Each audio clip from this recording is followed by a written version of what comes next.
Hey guys, I hope you're hungry. Welcome to War Stories number 66 on the Full Nonsense channel. My name is Jericho. So, in honor of the occasion, the 66th War Story, not counting the two specials, of course, we're going to be talking about Emperor Palpatine. So this is sort of going to be kind of like the Legend of Palpatine, I guess. I might talk about some of the characters' history in the expanded universe before Disney decided that we don't need no expanded universe no more. It'll also just be an appreciation video for my favorite bad guy in all of Star Wars, Emperor Palpatine himself. Sheev Palpatine, yeah, that's how we'll start this off. Sheev is the man's first name. Aren't you happy you know that? Because I was to hear it. So, Sheevinator, the Sheevster, Sheev and Rice. Triple Sheev was born some 60 years before the events of Episode 1. He was the Sith apprentice of Darth Plagueis the Wise, who was a Mune from the planet Munalist. If you remember, the leader of the banking clan will sign your treaty from Episode 2. You remember him? His name is Sand Hill. So yeah, they didn't. If they were just gonna be made into a toy, like that was the entire fate of the character, was to be made into a toy. They didn't really give them the cool names, right? So Sand Hill was a Mune, as was Darth Plagueis the Wise. So the Munes, as you might expect from the leader of the banking clan, are bankers. The whole planet of Munalist is a giant multi-layered bank, basically. Well, not the entire planet, but that's like if you go to Munalist, that's what you're in the market for, right? So he used his considerable money, wealth, and power as a Sith to start to get to control. And he was the relationship between the Sheevinator and Darth Plagueis started, of course, during the time of the Rule of Two. So the only two Sith. So Darth Plagueis hatched his plan for the galaxy, for bringing the whole galaxy in order, and passed it on to good old Sheev, who, of course, brought it into being. Sheev. What I like about Emperor Palpatine, what I really, really, really like about him, is he. Oh, that was nice. He gets the job done. Like, Sheev has very clear goals. He wants to subjugate the galaxy. That's all he cares about. And he's the one that, like, he cares. Like, he doesn't have any character. Like, a lot of the characters, like, do things that don't particularly match what they want to do, right? Like, it doesn't make sense that Anakin would all of a sudden force choke Padme just because he thought maybe she betrayed him, because his entire point of being up to this point was to, like, everything he was doing was to save her. He claimed that's all he cared about. He killed the Jedi, he betrayed the Jedi Order, he executed Order 66 to be on theme, just to help Padme. And then, as soon as he has the slightest thought that she might not be loyal to him, he chokes her. And of course, you know, part of that is like, oh, well, that's because he's a bad guy. You know, he can't help, you know, those sort of shifts in character. But Plagueis is as bad as it gets. Oh, I'm sorry, Sidious, Emperor Palpatine, the Sheevster, is as bad as it gets. But he is always focused on the goal, eyes on the prize. He wants to control the galaxy, and that's what he's gonna get. And that's just one thing that makes him, you know, such, you know, just a really cool character. So anyway, kills his master, like you do, or does he? We might circle back to that.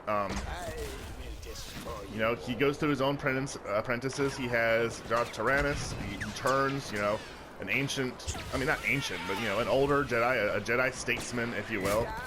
You know, like a hero of the Jedi, turns him to the dark side.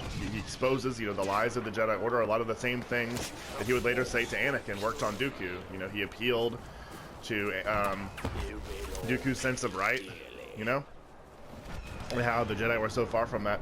A lot of, you know, what the Sith really bring to the equation that really seem to matter is when they talk about how far the Jedi have seemed to come from their original ideals, like fighting in the Clone War, you know, or the entire concept of the Clone War. That really spoke to Dooku. Like, that's not what the Jedi are supposed to be for, to be soldiers leading armies. That's not our purpose.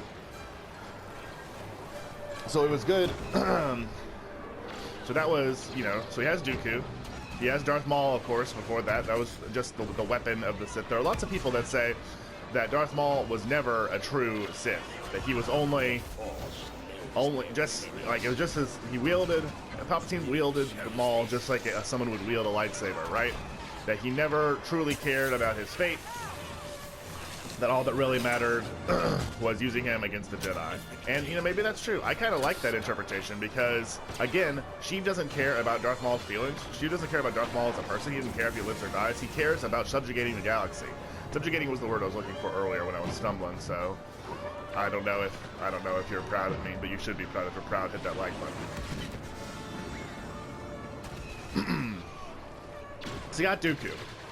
Then we move on to Anakin, of course. He turns Anakin so deftly. I mean, it's a problem of the movie, but you can't just, instead of like thinking like, oh man, it really sucks how crazy it is, how easily Anakin turns to the dark side.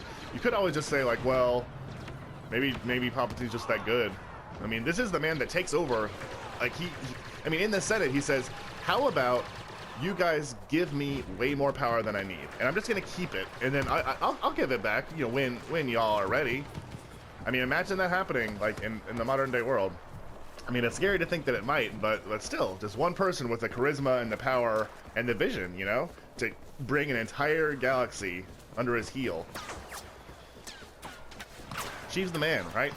So he has Anakin, and then, of course, at the end of the day, Vader betrays him. Throws him down the pit.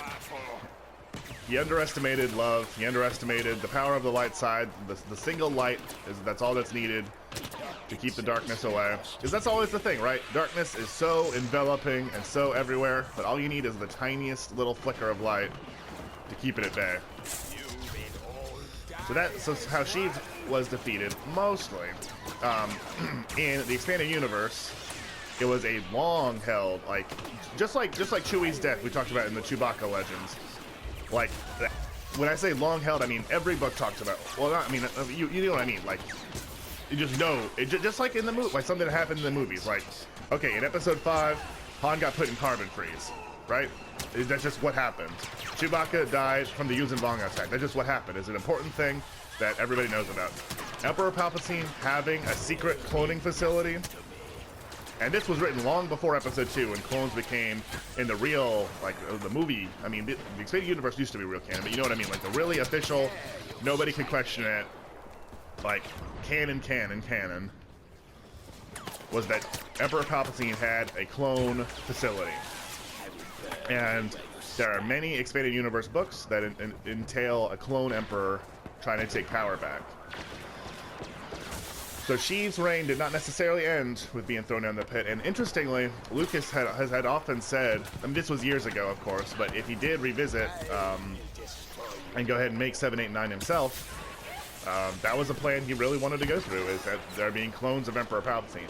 Now, it's not something, even though I love the character of Palpatine, I'm doing this whole episode just because I like him, I don't know how I feel about that. I think it really weakens the victory of Han, Luke, and Leia. If like, uh-oh, more Sheevs in the garden. We probably didn't keep him in the garden. But you know what I mean? Like you know what I mean? It just sort of weakens them. It like we want their victory in Return of the Jedi to be absolute. We're really invested in it. We're proud of what our heroes have accomplished. We feel like we were part of it.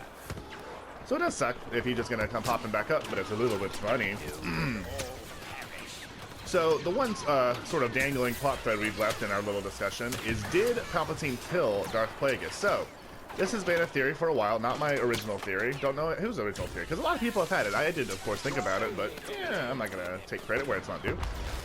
What if your friend and mine, Supreme Leader Snoke from Episode 7, is Darth Plagueis the Wise? He's definitely ancient. Official sources have said he's existed since before the Clone Wars. And he has a big old scar in his head. The sort of scar you might get if your Sith apprentice goes rogue and tries to kill you. So, I think it would be really, really, really cool. That is by far my favorite explanation for who Snoke is that he is Darth Plagueis the Wise, survived all this time, and I think it's cool. Like, I mean, I guess it also sort of, it weakens, just like I was saying with, you know, there being clones, that, oh, well, the real master has been hidden this whole time, but it brings all 6 or all 9 movies together, the entire franchise together. There's been one guy, Darth Plagueis the Wise, has been pulling the strings. Like, even he was just using Sheev as a weapon, be like, all right, let's see how this works for this guy before I put my neck out there. And that's really cool, and I really like things that bring the entire, and I'm not talking about like, oh, you can see the Millennium Falcon in episode 3. I'm talking about real plot things, real character things, real things that matter, that bring the entire saga together and make it feel like an entire saga. You know, I don't want a random idiot pilot in episode 8 to say, now this is pod race. I mean, of course that would happen because everybody likes to pretend that the prequels don't exist even though they're perfectly valid movies. But you know what I mean. That's not the sort of references we need. We need characters and plot, and we need stuff that matters to connect the movies. And Darth Plagueis the Wise being the real bad guy throughout it all would be excellently cool. So I don't know if that would happen. It's sort of getting off the topic of Sheev a bit, and it would suck that like his most important murder, there's a lot of fire, like kind of not mattering. Like that would stink because, you know, like I said, I love Sheev, but I think it would be pretty cool. In the comments down below, let me know if you think it would be cool as well. So I mean, I guess that's more or less what I have to say about Emperor Palpatine. A lot of this is taken from the book Darth Plagueis by James Luceno. It came out a few years ago. It's one of the last ones before the continuity, like the old EU, was sort of gotten rid of. So definitely look it up. A really, really interesting, good book. It's just cool learning. It speaks like a biography of Palpatine. Like even though it's about Plagueis, like it tells Palpatine's story, like from years before the Battle of Naboo till it ends. I think it ends in like mid-episode 2 or even mid-episode 3. Like it really carries the character of Plagueis and Palpatine, because Darth Plagueis, if he was killed at that time, it certainly wasn't. It was during the events of Revenge of the Sith, as far as I remember. I actually might be wrong on that. I've only read the book twice, and it's been a little while, but that's the impression I'm under. So pretty cool stuff. Definitely check it out. So yeah, enjoy War Story. I hope you enjoyed, I should say, War Story 66. Make sure you subscribe so you don't miss any War Stories. We do stuff like this. Play Star Wars Battlefront, bop around, talk about stuff. Talk about wrestling stuff. We've been doing a lot of spooky stuff since it's October. We'll be back with more spooky stuff next week. Movie reviews, all that good stuff here on the Full Instance channel. But if you're not into War Stories, check out a Let's Play or something else on the channel, because I got at least one video coming every single day. That's your Full Instance guarantee. See you guys next time. I don't know about you. Wait. I wanted to kill that guy. I'm still gonna kill him. I don't know about you, but I'm full.